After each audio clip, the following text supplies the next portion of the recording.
Good morning. Plus one का chapter sets discuss कर रहे हैं। आगे बढ़ते हैं।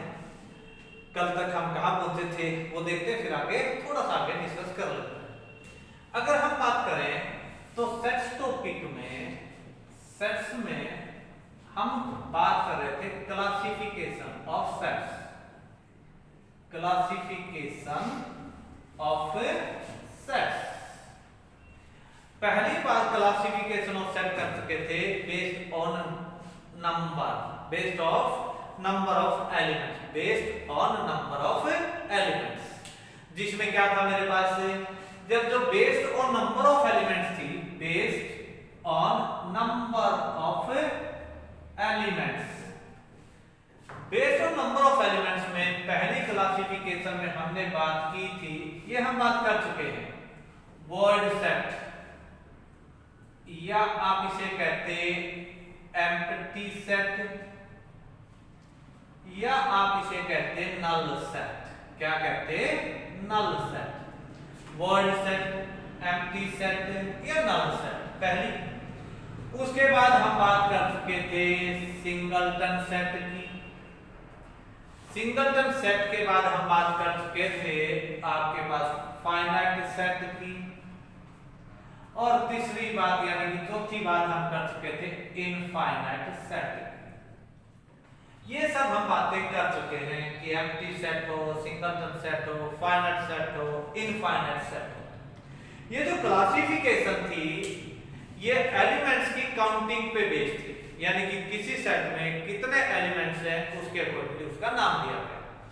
आज जो क्लासिफिकेशन हम पढ़ेंगे उसमें नंबर ऑफ एलिमेंट्स का कोई मतलब नहीं है। उसमें नंबर ऑफ एलिमेंट्स कितने भी हो सकते हैं, कम से कम भी, मैक्सिमम भी, उसका कोई इफेक्ट उस पे नहीं पड़ता। मतलब समझ लो जरा कैसे। पहला जो था, पहला classification based not based on number of elements, not based on number of elements, not based on number of elements। यानी कि किसी सेट के एलिमेंट्स काउंटिंग पे, एलिमेंट्स की काउंटिंग पे उसका कोई इफेक्ट नहीं है। कैसे? पहला हमने कहा equivalence relation,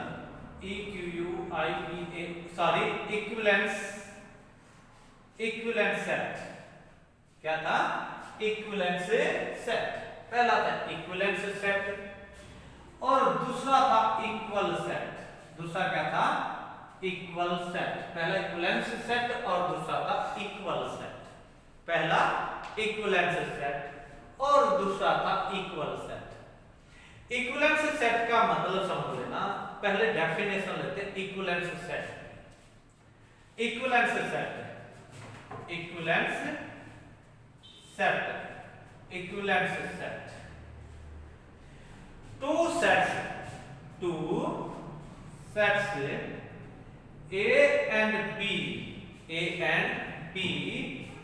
are said to be equivalence set, are said to be equivalence set, are said to be equivalence set if they have equal number of elements, equal number of elements, if they have equal number of elements। Equivalence जो set है उसे हम क्या कहते हैं? they are said to be equivalent set if they have equal number of elements। Elements की counting नहीं है कि 10 है, 20 है, 1 है, 1 नहीं है, उसका कोई इफेक्ट नहीं, पर दोनों सेट्स में नंबर ऑफ एलिमेंट्स की काउंटिंग सेम होनी चाहिए। जैसे ए लिया मैंने 1 2 3, बी सेट ले लिया मैंने 5 6 7। इसमें नंबर ऑफ एलिमेंट्स कितने? 3। इसमें नंबर ऑफ एलिमेंट्स कितने? 3। तो ये दोनों ए और बी क्या कहलाते हैं? इक्विवेलेंस सेट कहलाते हैं। कारण क्योंकि इक्विवेलेंस सेट की डेफिनेशन में ही सिर्फ इतना था कि दोनों सेट इक्विवेलेंट सेट कहलाएंगे बेशर्ते कि नंबर ऑफ एलिमेंट्स की काउंटिंग सेम हो।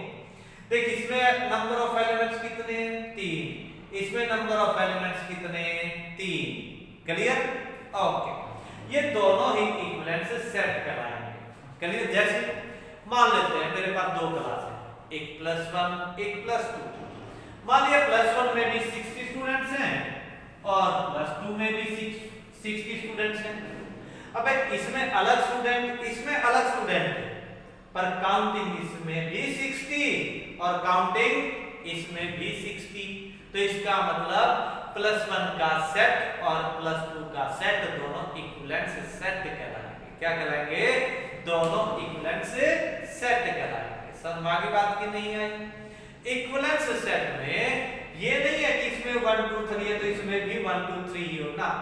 नंबर ऑफ एलिमेंट्स की काउंटिंग सेम होनी चाहिए, नंबर ऑफ एलिमेंट्स सेम होने चाहिए, वैल्यू अलग-अलग हो सकती है। जैसे +1 का 60 बच्चों का ग्रुप, +2 का 60 बच्चों का ग्रुप, दिन में एलिमेंट यानी कि स्टूडेंट तो दोनों में ही क्या है? अलग-अलग हैं। जब दोनों में अलग-अलग नंबर होने के बावजूद भी, दोनों में अलग-अलग स्टूडेंट्स होने के बावजूद भी दोनों में काउंटिंग सेम है, इसलिए दोनों क्या कहलाते हैं? इक्विवेलेंट सेट कहलाते हैं। कोई और एग्जांपल लेना चाहे ले सकते हैं।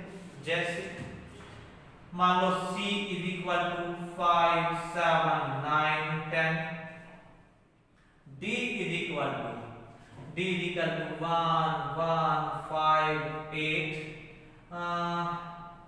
और 4। ये इसमें कितने एलिमेंट्स? 4। इसमें कितने एलिमेंट्स? 4। आगे पीछे एलिमेंट का कोई इफेक्ट नहीं पड़ता कि 4 पहले लिखा या 8 बाद में लिखा, इसका कभी भी सेट में कोई इफेक्ट नहीं पड़ता।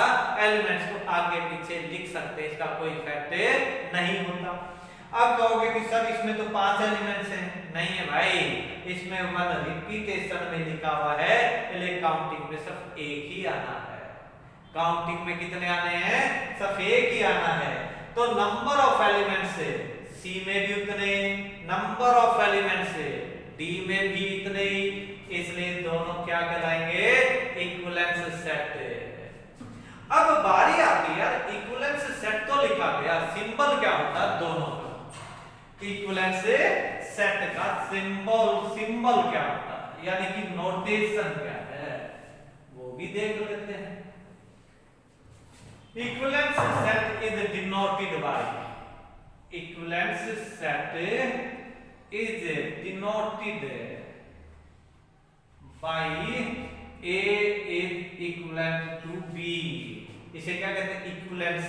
ये सिंबल किसका है? इक्विवेलेंस का। Equivalence A is equivalent to B, A is equivalent to B। समझ आ गई? यानी कि अगर मेरे पास A क्या है? A में है 1 2 3, B में एलिमेंट्स क्या लिए? 5 6 और 7, तो मैं क्या कहूंगा? A is equivalent to B। ये सिंपल होता है इक्विवेलेंसी का। किसका? इक्विवेलेंसी का। कोई और एग्जांपल लेना है? मेरे ख्याल में सफिशिएंट है। कितने एग्जांपल है? जितना लेना। जैसे देख A is equal to 1, B is equal to 5। इसमें नंबर ऑफ एलिमेंट्स कितने? 1। इसमें नंबर ऑफ एलिमेंट्स कितने? 1। क्योंकि ये जब 5 अंदर आ जाता है तो अंदर पड़े हुए हर एक सिंबल को, हर एक चीज को उसका क्या कहते हैं? एलिमेंट कहते हैं। यहां पर नंबर ऑफ एलिमेंट्स 1 है, यानी कि as n of A, यानी कि number of elements in A is 1। Number of elements in B 1 है। B में भी कितने एलिमेंट्स हैं? एक ही एलिमेंट्स है। A में कितने एलिमेंट्स हैं? उसमें भी एक ही एलिमेंट्स है। इसलिए मैं क्या कहूंगा? A is equivalent to B। A क्या है? equivalent to B है। नंबर ऑफ एलिमेंट दोनों में सेम है, इसलिए क्या कहेंगे? नंबर ऑफ एलिमेंट्स की अगर काउंटिंग सेम है तो इक्विवेलेंस रिलेशन है। घबराना मत, आराम से मस्त होके। आपके घर में 10 मेंबर, पड़ोसी के घर में 10 मेंबर, तो दोनों का सेट इक्विवेलेंस सेट, दोनों का सेट इक्विवेलेंस सेट। आपके घर में गाड़ियां 5, पड़ोसी के घर में भी गाड़ियां 5, उनकी कंपनी कोई किसी के अलग अलग हो, मतलब किसी के होंडा सिटी है, किसी के मर्सिडीज है, कोई फर्क नहीं पड़ा, पर काउंटिंग सेम है। आपके घर में गाड़ियां 5, पड़ोसी के घर में गाड़ियां 5, तो गाड़ियों का सेट दोनों का क्या कहलाएगा? इक्विवेलेंस सेट कहलाएगा। क्या कहलाएगा? इक्विवेलेंस सेट कहलाएगा। कितने एग्जांपल ले लो जनरल लाइफ के जितने भी हैं।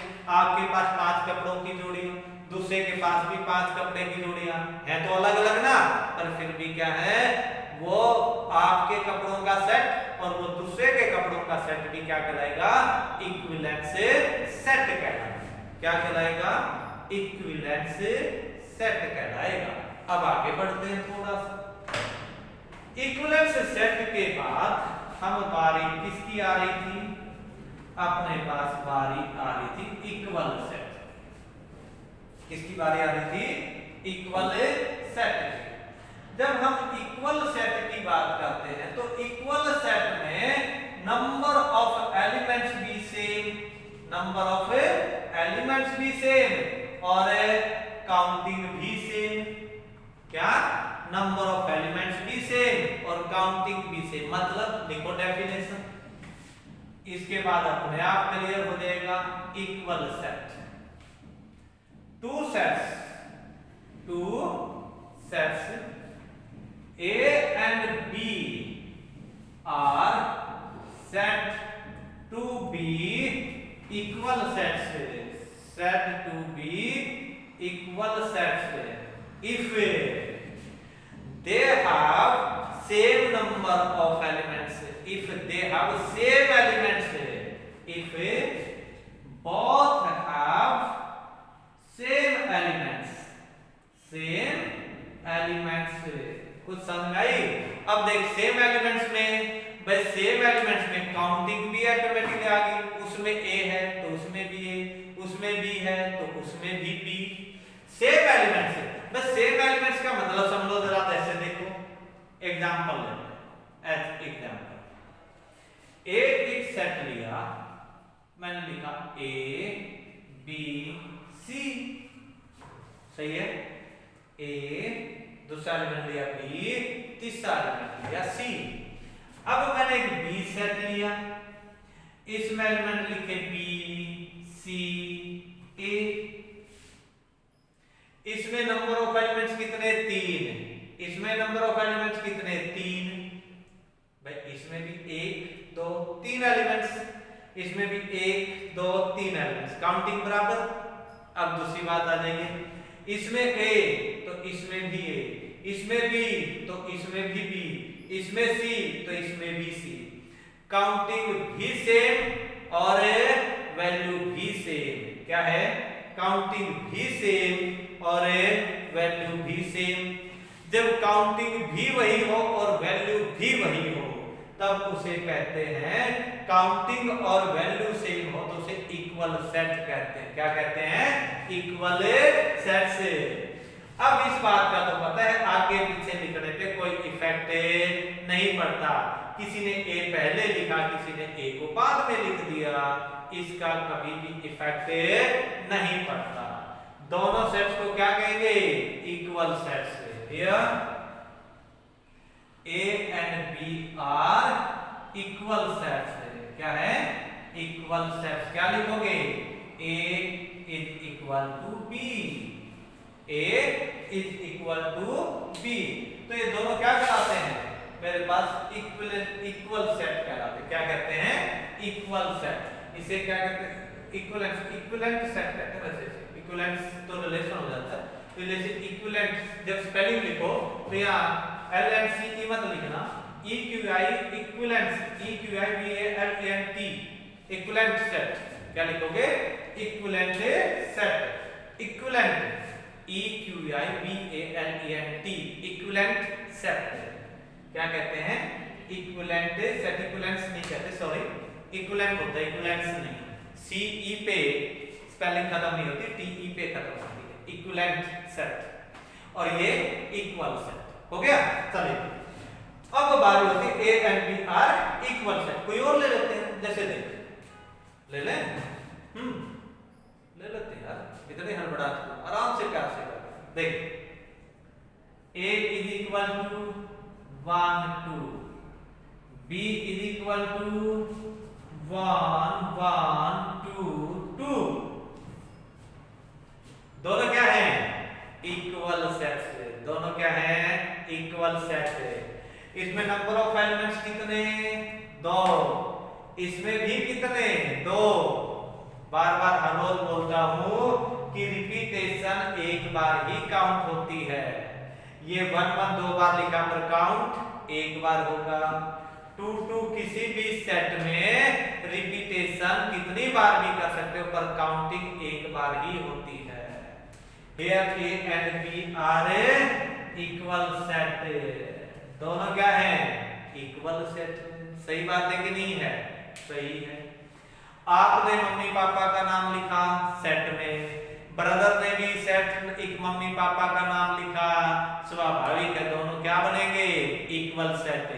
क्योंकि वही आपने नाम लिखे, वही ब्रदर ने नाम लिखे।